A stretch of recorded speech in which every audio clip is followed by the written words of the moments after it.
మన ప్రభువును రక్షకుడునైన యేసుక్రీస్తు యొక్క పరిశుద్ధమైన నామమున నేను మీకు వందనములు తెలియజేయచ్చు ఉన్నాను. దేవుని వాక్యములో నుండి మనము హిజ్కియా జీవితాన్ని గురించి ధ్యానం చేసుకుంటూ ఉన్నాం. అందులో భాగంగా రాజుల గ్రంథం 2వ గ్రంథము 20వ అధ్యాయము. హిజ్కియాకు దేవుడు సెలవిచ్చిన మాటలను గూర్చి ఆలోచన చేయాలి. తాను బాగుపడిన తర్వాత బబులోను రాజు సేవకులు దూతలు వచ్చారు. వారితన్ని పరామర్శించారు, కానుకలను ఇచ్చారు. ఇతడు వారికి తన దేశంలో ఉన్న గొప్పతనాన్ని అంతా చూపించాడు. ఏ రాజు చెయ్యని ఒక పనిని చేశాడు. అదేమిటంటే ఆయుధశాలను కూడా శత్రు రాజులకు చూపించటం. ఇది రాజధర్మం కాదు, కానీ తన గొప్పతనాన్ని గూర్చి చాటుకొనుటకు గాను ఇతడు చేసిన పని ఇది విచారకరమైన విషయం. వెంటనే దేవుడు యెషయాను పంపించి ఈ మాటలు చెప్పాడు. రాజులు 2వ గ్రంథం 20వ అధ్యాయము 15వ వచనం. నీ ఇంట్లో వారు ఏమేమి చూచితిరని అడుగగా హిజ్కియా, నా పదార్థంలో దేన్ని మరుగు చేయక నా ఇంట్లో ఉన్న సమస్తం నేను వారికి చూపించి ఉన్నాను అనెను. అంతట యెషయా హిజ్కియాతో ఇట్లనెను, యెహోవా సెలవిచ్చు మాట వినుము. వచ్చు దినములలో ఏమీ మిగలకుండా నీ నగరనందున్న సమస్తమును నేటి వరకు నీ పితరులు సమకూర్చి దాచిపెట్టినదంతా బబులోను రాజు తన పట్టణమునికి ఎత్తుకొని పోవునని యెహోవా సెలవిచ్చుతూ ఉన్నాడు. మరియు నీ గర్భమందు పుట్టిన నీ పుత్ర సంతును బబులోను రాజు నగరునందు నపుంసకులుగా చేటుకై వారు తీసుకొని పోవుదురు. ఇది హిజ్కియాకు దేవుడు అందించినటువంటి సమాచారం, వర్తమానం. నువ్వు బ్రతకవు, చనిపోవచ్చున్నావు అన్నటువంటి వానికి 15 సంవత్సరాల ఆయుష్కాలాన్ని పొడిగించి అతని జీవితాన్ని గొప్పగా ఆశీర్వదించాడు దేవుడు. అయితే దేవుని ఆశీర్వాదం అతనిలో అనుకువను కాకుండా అహంకారాన్ని తెచ్చిపెట్టింది. ఫలితంగా తన గొప్పతనాన్ని చూపించాలి అని అనుకున్నాడు, అలాగే చూపించాడు. ఇప్పుడు దేవుని ప్రవచనం ఏమిటి అంటే, నేటి వరకు నీ పితరులు దాచిపెట్టిన దాన్ని అంతటినీ కూడా బబులోను రాజు ఎత్తుకొని వెళ్తాడు అని ప్రవచనం చెప్పాడు. అంతేకాదు, నీ కుమారులను అతడు నపుంసకులనుగా చేస్తాడు అని ప్రవచనం చెప్పాడు దేవుడు. అంత మాత్రమే కాకుండా వారిని నపుంసకులనుగా చేస్తాడు. ఇది దేవుడు వారికి సెలవిచ్చినటువంటి మాట, అనగా హిజ్కియాతో చెప్పిన మాట. 19వ వచనాన్ని నేను చదువుతూ ఉన్నాను. అందుకు హిజ్కియా, నీవు తెలియజేసిన యెహోవా ఆజ్ఞ చొప్పున జరుగుట మేలే, నా దినముల్లో సమాధానం సత్యం కలిగినడలా మేలే కదని యెషయాతో అనెను. మంచి. ఇప్పుడు దేవుని మాటలకు హిజ్కియా స్పందన ఏమిటో దాన్ని చూడగలుగుతున్నాం. ఏమిటా స్పందన అనగా, ప్రియులారా, తనకు జబ్బు చేసింది, తాను చనిపోతాను అంటే ఒక వ్యక్తిగా తాను స్పందించిన స్పందన అమోఘంగా మనకు కనబడుతూ ఉంది. సవాలుతో కూడిన ప్రార్థన చేశాడు, లేక దేవుడే తనెదుట ఉన్నట్లుగా తాను ప్రార్థన చేశాడు. నా జీవితాన్ని పరీక్షించి నీకు ఎక్కడైనా లోపంగా నడుచుకున్నానేమో అది నాకు తెలియజేయి అన్నట్లుగా అతడు ప్రార్థన చేశాడు. ఒక మాటలో చెప్పాలంటే, నన్ను ఎందుకు చంపాలనుకుంటున్నావు, నాకు ఇంకా బ్రతకాలని ఉంది అన్నట్లుగా అతడు ప్రార్థన చేశాడు. అయితే ఇప్పుడు మాత్రం తన దేశం మీదకి, తన సంతానం మీదకి విపత్తు కలుగుతుందని దేవుడే సెలవిచ్చినప్పటికీ కూడా హిజ్కియా కొంచెము కూడా కదలలేదండి. ఇది విచారకరమైన విషయం. తన ప్రాణానికి ఉన్న విలువ తన పితరులు సంపాదించిన ఆస్తికి లేదు, కడకు తన కుమారుల మీద కూడా లేదు. ఎంత విచారకరమైన సంగతి. అతడు అన్నమాట ఏమిటంటే, యెషయాతో దేవుడు నీతెంత చెప్పాడో ఆ మాటలన్నిటి చొప్పున జరుగుట మేలే. నా దినములలో సమాధానంగా ఉంటే చాలు అని అన్నాడు. ఏమండి, ఈ మాట అర్థమవుతుంది కదూ. ఒక తండ్రి తన పిల్లలు పాడవుతారు, పరాయి దేశానికి వెళ్తారు, అక్కడ వారిని హింస పెడతారు అని చెప్పి దేవుని దాసుడు సెలవిస్తే హిజ్కియా స్పందన ఏమిటి? దేవుడు నీతో చెప్పిన మాటలు చొప్పున జరుగుట మేలే అని అన్నాడు. ఎంత కఠినమైనటువంటి మనస్సు!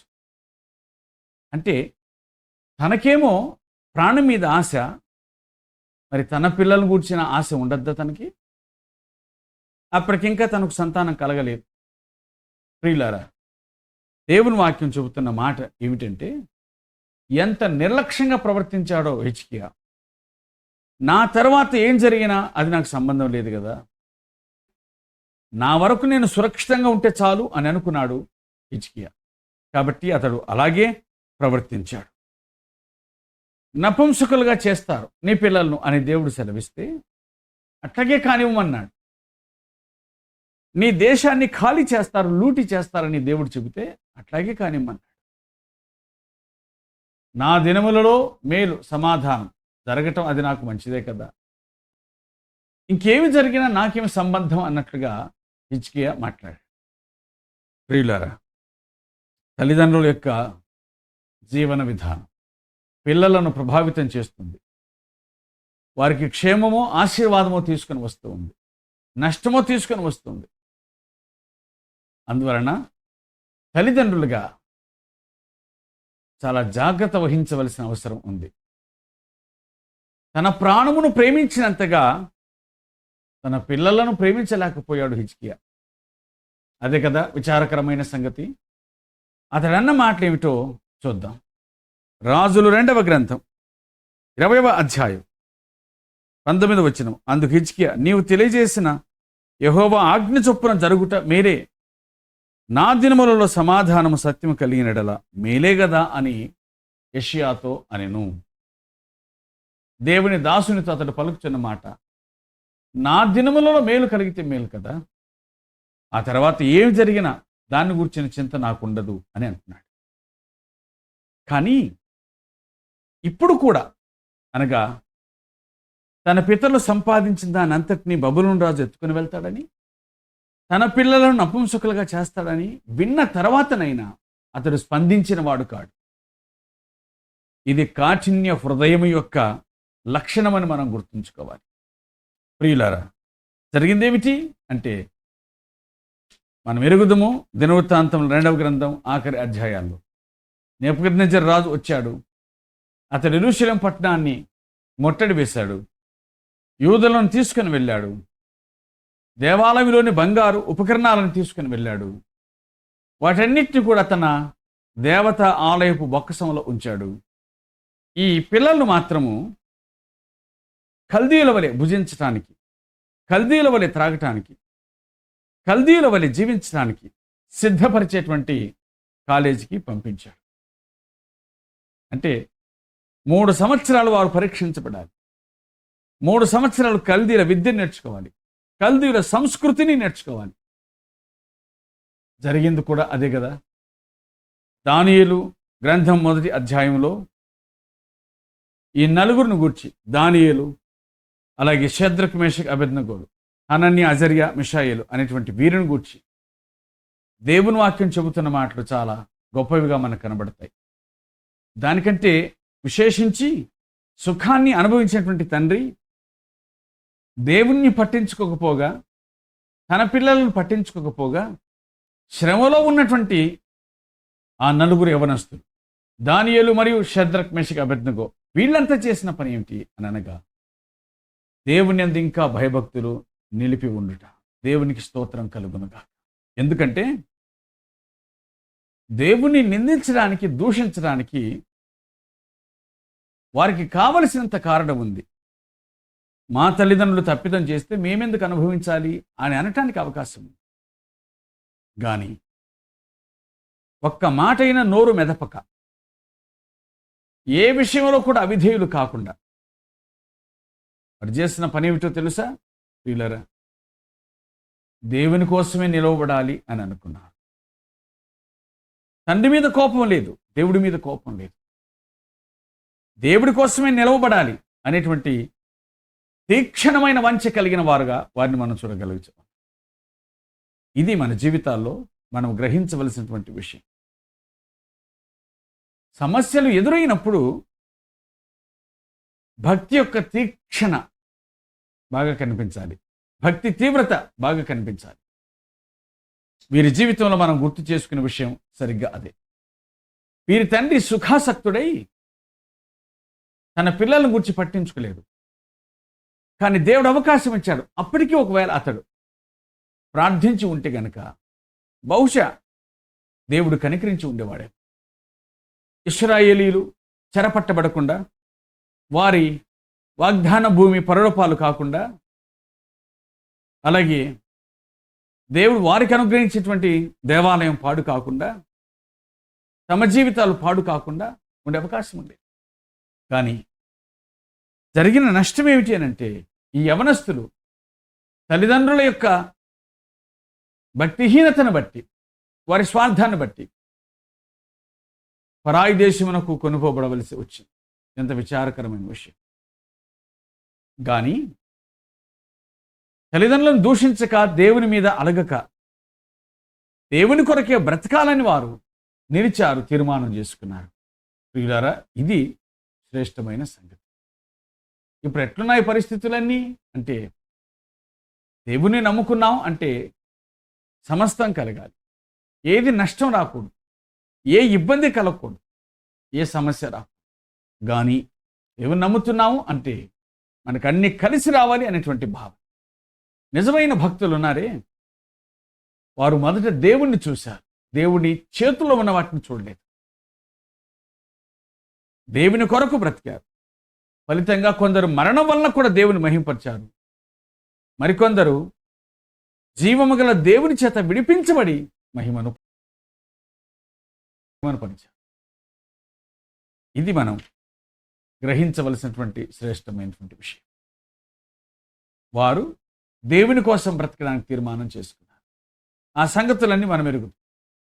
పరాయి దేశంలో పరవాసులుగా బ్రతుకుతున్నప్పటికీ, దాసులుగా జీవిస్తున్నప్పటికీ వారు దైవ సంబంధమైన విషయాల్లో ఎంతమాత్రం కూడా నిర్లక్ష్యం చూపిన వారు కారు. కాబట్టి ధర్మశాస్త్రాన్ని అనుసరించారు, ఇశ్రాయేలీయులుగా దేవుణ్ణి అనుసరించారు. ధర్మశాస్త్రాన్ని ఎలాగో అనుసరించారు, ఏవి తినకూడదో ఏవి తినవచ్చునో ఎరిగినటువంటి వారు.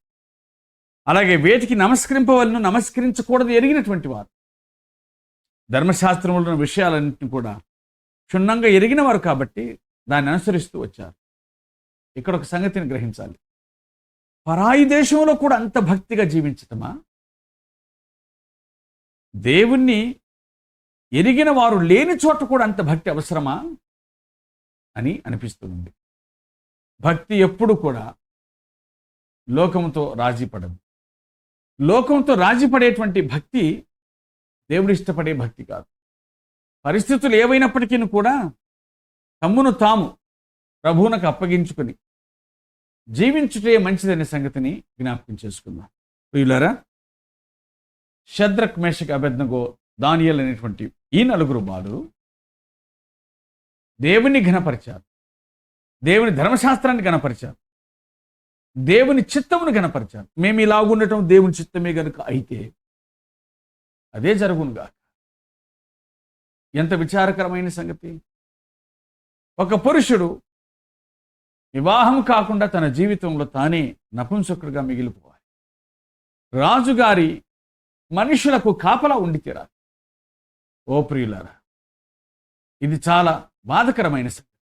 కానీ దానియేలు, షద్రక్, మేషక్, అబేద్నెగోలు తమ దేవుని నిమిత్తమై దేహములను అప్పగించి, తమ దేవుని నిమిత్తమై తమ మనస్సును అప్పగించి, సరిగా మాటలు ఖచ్చితంగా బైబిల్ గ్రంథంలో ఉన్నాయి, దానియేలు గ్రంథంలోనే ఆ మాటలు కనిపిస్తాయి. దేవుని కొరకు వారు దేహములను అప్పగించినారు, అలాగే వారు మనస్సును కూడా అప్పగించారనేటువంటి మాట దేవుని వాక్యం గుర్తు చేస్తుంది. దానియేలు గ్రంథం 3వ అధ్యాయం 28వ వచనంలో తమ దేహములను అప్పగించి రాజు యొక్క ఆజ్ఞను నిరర్ధకం చేసిరి అనే మాట వ్రాయబడి ఉంది. అలాగే దానియేలు గ్రంథము 10వ అధ్యాయములో వ్రాయబడిన మరొక మాటను నేను మీకు జ్ఞాపకం చేస్తూ ఉన్నాను. దానియేలు గ్రంథము 10వ అధ్యాయం 12వ వచనంలో నీ మనస్సును అప్పగించి అనే మాట వ్రాయబడింది. దేవునికి వారు దేహాలను అప్పగించినారు, మనస్సును అప్పగించినారు. పరాయి దేశంలో కూడా దేవుని కోసం బ్రతకాలని తీర్మానం చేసుకున్నారు. అది గొప్ప సంగతి. యోసేపు పరాయి దేశంలో దేవుని ఆత్మగల మనిషిగా బ్రతికాడు. ఇతని వలె దేవుని ఆత్మగల మనిషిని మనము కనుగొనగలమా అని ఆ నిండు సభలో ఫరో తన సేవకులను చూచి ఇలాగున అన్నాడు. ఆదికాండం 41వ అధ్యాయం 38వ వచనం. అతడు తన సేవకులను చూచి ఇతని వలె దేవుని ఆత్మగల మనిషిని మనము కనుగొనగలమా అన్నాడు. దేవుని ఆత్మ కలిగిన వారు పరాయి దేశంలో కూడా దేవుడు మనుషులుగా బ్రతికారు. పరాయి దేశంలో రాజీపడి భక్తి ఎక్కడికి వెళ్ళినా భక్తే. దాని సాంద్రత తగ్గకూడదు, దాని తీవ్రత తగ్గకూడదు. దాని తీవ్రత తగ్గింది అంటే మనం అపవాది వశం అయినాము అని అర్థం, వాడితో రాజీపడ్డాం అని అర్థం. వాస్తవానికి అది ఎన్నడూ జరగకూడనటువంటి కార్యం, రాజీ పడటం. హిజ్కియా రాజు తాను గర్వించిన కారణం చేత తన పిల్లలు శ్రమను పొందవలసి వచ్చింది.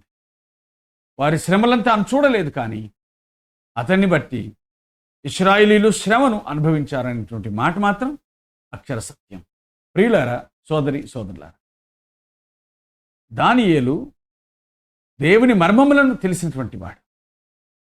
షద్రక్ మేషక్ అబేద్నెగోలు అచంచలమైన విశ్వాసాన్ని కలిగినటువంటి, తమ జీవితంలో గొప్ప కార్యములను వారు చూడగలిగినారు. ఆ సంగతి మొదటి అధ్యాయంలోనే మనం చూడగలం. దేవుడు వారి భక్తిని బట్టి వారికి ఎంత సహాయం చేశాడో ఆ సంగతి మనకు అర్థమవుతుంది. అంటే వారు భక్తి కోసం నిలిచినప్పుడు దేవుడు వారి కోసం నిలవటాన్ని దేవుని వాక్యం మనకు చూపిస్తూ ఉంది. 2వ అధ్యాయంలో గొప్ప సంగతిని దానియేలు బయలుపరిచాడు. నెబుకద్నెజర్ రాజు కనిన కలను దాని భావాన్ని గుర్తు చేశాడు, దానికి వివరణ కూడా ఇచ్చాడు.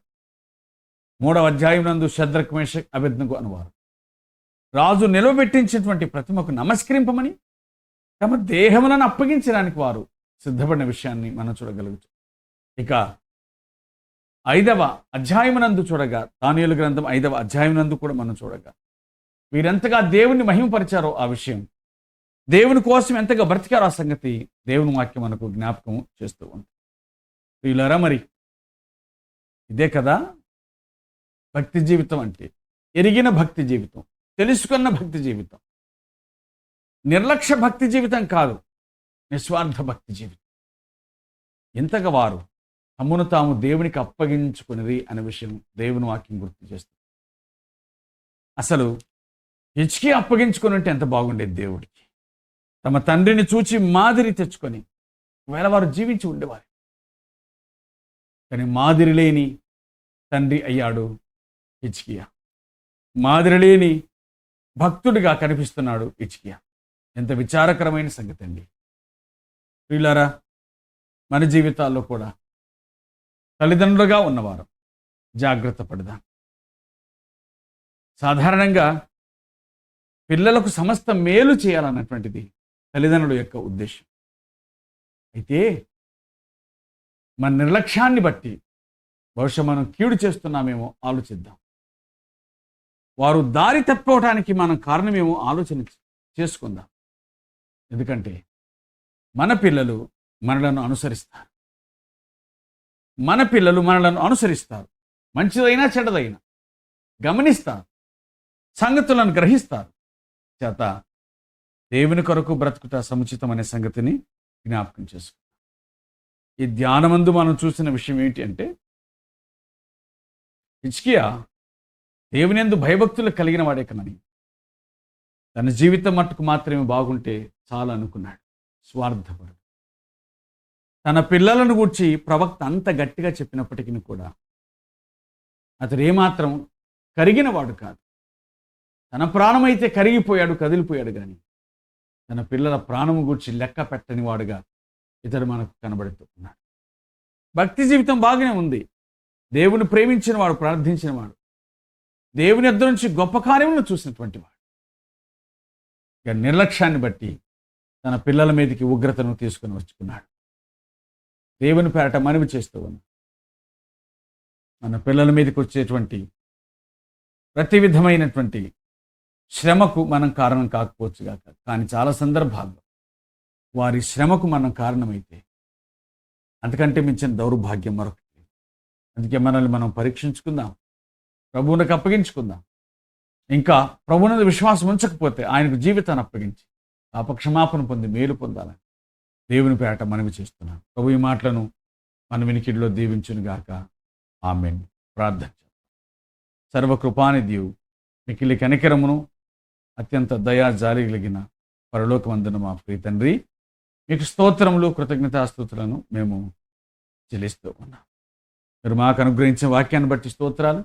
విన్న మీ బిడ్డలను దీవించి ఆశీర్వదించి మహిమను పొందమని అడుగుచు, మీకు ఇష్టలుగా సాక్షులుగా ప్రియులుగా జీవించేటువంటి భాగ్యమని వేడుకుంటూ యేసుక్రీస్తు నామముపేట ప్రార్థించి అడుగుచున్నాము తండ్రి. ఆమేన్.